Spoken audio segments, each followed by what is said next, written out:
Israel পরমাণু অস্ত্র মারে আঙ্গুর সুবহানাল্লাহ কোনার টাইম নেই অন বইব সুবহানাল্লাহ টিপলে লাভ হইতো না অন আমনে বাতিল তখন পিছিয়ে যাইবে যখন বাতিল যেভাবে আসে হক ওইভাবে আগাইতে হবে অন জাতীয় এর না তারা না পরমাণু বানাইছে এর না দুই সেরকে পরমাণু বানানোর শিক্ষিত হইতে হইব নন বইব সুবহানাল্লাহ হইবেন পরমাণু মারি দিব আমরা শেষে দিবে লাভ হইব কি আমনেরও পরমাণু বানানো শিখতে হইব জাতির উদ্দেশ্যে কি কইতাম মানে এই যে ইসরায়েলের কথাটাই কইছি ইসরায়েলের কথাটাই বলতেছি ইসরায়েল হলো আমাদের নবী আসলে ইয়াকুব আলাইহিস সালাম ইয়াকুব আলাইহিস সালামের দুই সন্তান ছিল একটা হলো ইসহাক আলাইহিস সালাম আর একটা হলো ইসমাঈল আলাইহিস সালাম মাশাআল্লাহ ইব্রাহিম আলাইহিস সালামের সন্তান ইসমাঈল আলাইহিস সালাম আমরা হলাম ইসমাঈল আলাইহিস সালামের বংশধর আর হেরা হলো ইসহাক আলাইহিস সালামের বংশধর হেরা নবীর সন্তান আমরাও কি নবীর সন্তান নবীর ওয়ারিস আমরা নবীর ওয়ারিস ইন্নামাল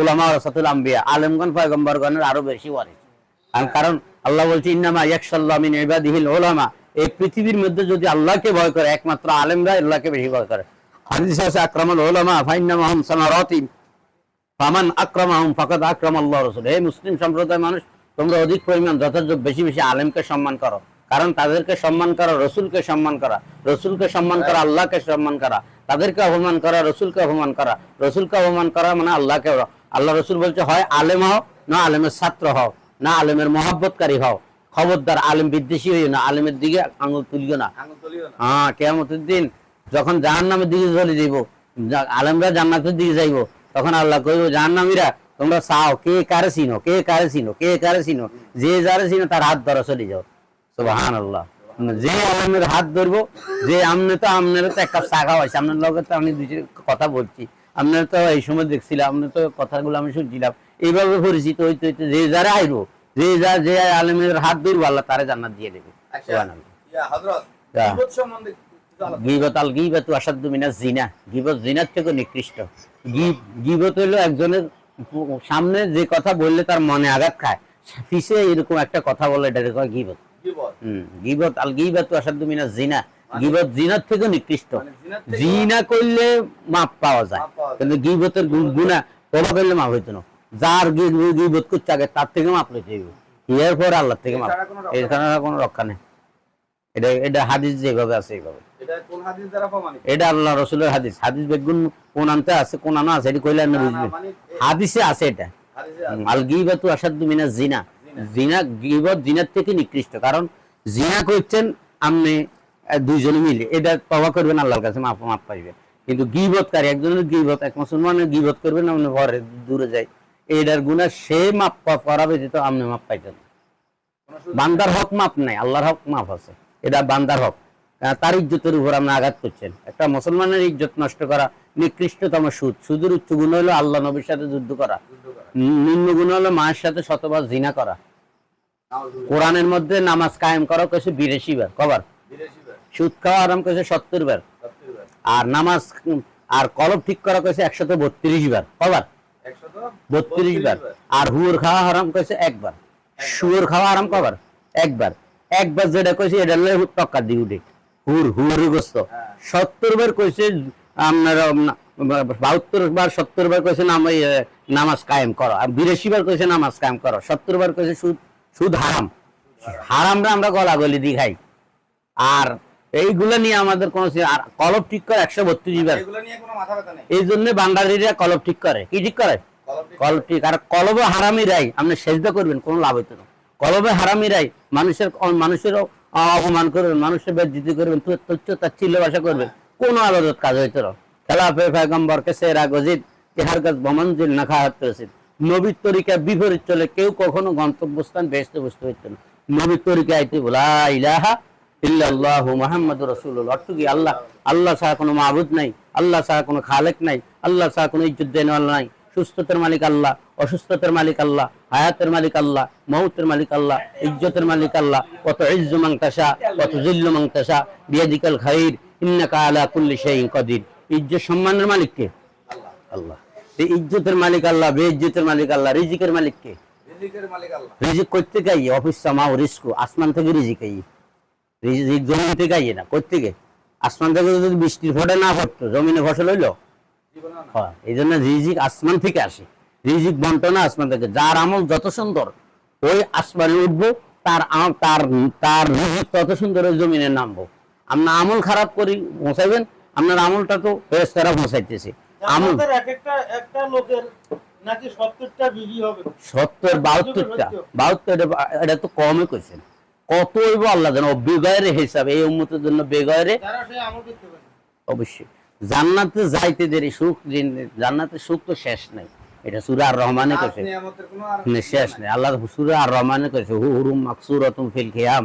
জান্নাতের কাফেলার মধ্যে যে সমস্ত হুররা অবস্থান করছে, লাম ইয়াতমিসুন ইনসুন ক্বাবলাহুম ওয়ালা জান, কোন মানুষ কোন জিন কোনদিন তাদেরকে স্পর্শ করে নাই। কান্না হুন্নাল ইয়াকুত ওয়াল মারজান, ইয়াকুত এবং মণিমুক্তার মতো এদের শরীরের রং। এরা 7 পাল্লা কাপড় পরিধান করবে, এর ভিতরে হাড্ডি গোস্ত মগজ রক্ত শিরা উপশিরা সব অবজার্ভ করতে পারবে, এমন স্বচ্ছ থাকবে তারা। এর সমস্ত হুরদের সাথে যখন আপনি আলিঙ্গন মিলামিশা করবেন, তখন একটা আলোর একটা ঝলকানি আইব। ঝলকানি দিয়ে তারা মনে করবে কি আমগরে কি আল্লাহ পাক কি চায় নাকি, এরকম একটা মানে একটা খাট হইব। হাদিসে আছে লাশিবুরুন ফিল জান্নাতি খায়রুম মিনাদ দুনিয়া মা ফিহা, জান্নাতের 1 বিঘত জায়গা দুনিয়া এবং দুনিয়ার ভিতরে যা আছে তার থেকে উত্তম। জান্নাতে একটা খাট হইব, ভোর থেকে ভোর থেকে বিছনা চাদর ফালাই দিলে নিচে ভরতে 70 বছর 40 বছর লাগবে। কত বছর? 40 বছর লাগবে একটা খাটের বিছনা চাদর নিচে উঠতে। খাটের বিছনা চাদর যদি এত বড় হয়, খাটটা কত বড় হইব? এই খাটটার মধ্যে হুর শোয়া থাকবো। ওই 72 জন বিবির লগে যখন মিলামিশা করবো, এর ভিতরে একটা আলোর ঝলকানি আইব। এই আলো নাকি অনেক দুনিয়ার, এই তো কইতেছি তো, ও কইতেছি এদের এরা যদি কনিষ্ঠ আঙ্গুল বাইর করে দেয়, দুনিয়ার সূর্য আলো দিতে লজ্জাবোধ করবো, এত আলো তাদের। এরা যদি লবণাক্ত সমুদ্রে থুতু মারে, লবণাক্ত সমুদ্র মিষ্টি করে দিয়েছেন, আরো 500 কাটিয়ে হাত ধরাই দিয়েছেন, বা ঘুষিটা দিতে তোর কষ্ট হয়েছে, তুই ওষুধ বড়ি খাইলিস। এরকম আখলাক ছিল রসুল। রসুলটা কেউ মারছে, রসুল তারে মারে নাই, তারে মাফ করে দিয়েছে। তারে বলতে লা ইলাহা ইল্লাল্লাহু মুহাম্মাদুর রাসূলুল্লাহ, চিরস্থায়ী জান্নাতের মালিক বানাই দিয়েছে। আমরা এরকম আখলাক দেখে, কেউ আমার মারছে, মায়ের বদলা মার দিতাম না, আমি তারে মাফ করে দিম, ফাইলে 1 কাপ চা খাওয়াই দিম। এইটাই রসুলের উম্মতের আখলাক। আর যারা আমার ঘর 10,000 ইট উঠাইতাম, বলছি 10,000 ইট মেলা মারে হালা দিতে। হ্যাঁ, যারা এবার সামরাইতে লুঙ্গি কিনে দিয়ে দিয়েছি, বিরিয়ানি দিয়েছি, যা যা লাগে সব কিছু দিয়ে, যেটা আর ক্ষতিকারক যেটার উপকার করি, এটা আমার থেকে শুরু হয়েছে। এখন বর্তমান কইতেছে মারির বদল মার না, এগুলা করিয়েন না। এই কারণে আইনে কইল এখন কত আমি বিচার পাই না, আনা আইনে বুঝতাম আমরা আল্লাহ রাসূলের আইনে বুঝি। এই চ্যাপ্টার ক্লোজ করেন। আমরা এখন জিনের সম্বন্ধে আমি কিছু জানতে চাই। ইসলামের আলাপ জিনা এটা হলো অপর নারীর সাথে মিলামেশা করা, এটা হলো জিনা। এটা হলো জিনা শুধু যাই করলে এটা জিনা না। জিনা আইনি নজর, চোখের জিনা হইল দেখা, চোখ দিয়ে চাওয়া এটাও একটা জিনা, কান দিয়ে শুনে এটাও একটা জিনা, মুখ দিয়ে স্পর্শ করা এটাও একটা জিনা, হাত দিয়ে ধরা এটাও জিনা, পাও দিয়ে করা এটাও জিনা। জিনা করতে হলে পুরো অঙ্গ প্রত্যঙ্গ লাগে, পুরো অঙ্গ প্রত্যঙ্গ দিয়ে জিনা করা যায়। কানে কিছু একটা শুনছেন, কানে জিনা হয়েছে। ইমান যে জিনিসগুলো, ইমান কিছু চোখে দিয়েই, কোন ইমান কানে দিয়েই, কোন ইমান মুখে দিয়ে। যখন ইমানি কথা বলি তখন আমার মুখ দিয়ে ইমান ঢুকতে থাকে, যখন ইমানি কথা আপনারা শুনেন তখন ইমান কানে দিয়ে ঢুকতে থাকে, যখন ইমানি জিনিস দেখেন তখন চোখে দিয়ে ইমান আসতে থাকে, যখন ইমানি কথা নিয়ে গবেষণা করেন তখন মস্তিষ্কের মধ্যে ইমানি চেতনা আসে। এইভাবে ইমান আইয়ে আবার ইমান চলিয়ে যায়। ইমান আইয়ে কোন দিয়ে যায়, কোন দিয়ে এটাও তো বুঝি না। ইসলামিক কথা বললে তখন আপনার ওই যে খারাপ শুনতে কোনো কিছু আপনার না, কেন এটা একটু আরে জিরাইতে দেন। রাসূলের আলাপ আলোচনা কথাবার্তা, এই আলাপ আলোচনাগুলো যে এখন আমরা করতেছি, এখন কথাবার্তাগুলো বলছি, হ্যাঁ না কোন এই কথাবার্তার মধ্যে এগুলার মূল সারাংশ হলো সবচেয়ে আমাদের এই নবী এখন মুহাম্মদ হযরত সাল্লাল্লাহু আলাইহি সাল্লাম, এই নবীর নাম হলো সাল্লাল্লাহু আলাইহি সাল্লাম। কথাবার্তাগুলো বলছি এবং কথাবার্তাগুলো ইসলামিক দৃষ্টিতে যে নিয়ম কানুন সেগুলো আমরা বলছি। ইসলামের এমন কথা আমরা বলি না যে এই কথা দিয়ে ইসলামের বাইরে অথবা কেউ তাহলে আমাদের সমালোচনা করে না। আমরা এখানে বলতেছি কোরআন হাদিসের এই আল্লাহ তাআলা যেন আমাদেরকে এই কথাগুলোর উপর আমাকে আপনাদেরকে আমল করার তৌফিক দেন। যদি কিছু কথা যদি ভুল ভ্রান্তি, আল্লাহ যেন আমাদের স্মৃতি থেকে উঠাই না।